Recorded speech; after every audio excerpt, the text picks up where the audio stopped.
ఆదిలాబాద్ జిల్లా కేంద్రంలోని రిమ్స్ ఆసుపత్రి పక్కన నూతనంగా నిర్మించిన గణేష్ ఆలయంలో మండల పూజ కార్యక్రమాలు వైభవంగా జరిగాయి. విగ్రహ ప్రతిష్టాపన జరిగి 41 రోజులు పూర్తయిన నేపథ్యంలో వినాయకుడికి వేద పండితులు వేద మంత్రాల నడుమ పంచామృతాలతో అభిషేకాలు నిర్వహించారు.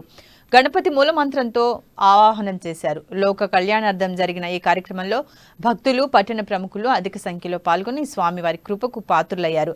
ప్రత్యేక పూజలు చేసి తీర్థప్రసాదాలు స్వీకరించారు.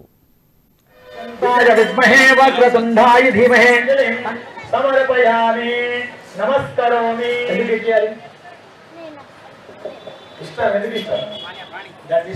అది మన అప్లికేషన్ అన్ని కూడాను తీరుస్తాడు కాబట్టి మూలకాలు ఇష్టం.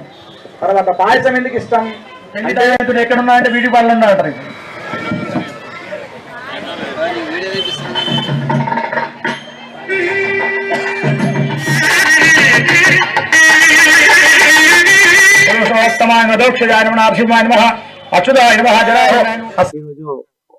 గణేష్ యొక్క కళ్యాణ కార్యక్రమం నిర్వహిస్తున్నాం. మరి ఇది 41 రోజు మండల పూజగా భావిస్తూ మరి అదే విధంగా రిద్ధి సిద్ధి యొక్క కళ్యాణం మహోత్సవం కూడా ఈరోజు జరుపుతున్నాం. మరి అందరి భక్తుల సమక్షంలో మరి పెద్ద ఎత్తున ఈ యొక్క కార్యక్రమం నిర్వహిస్తున్నాం.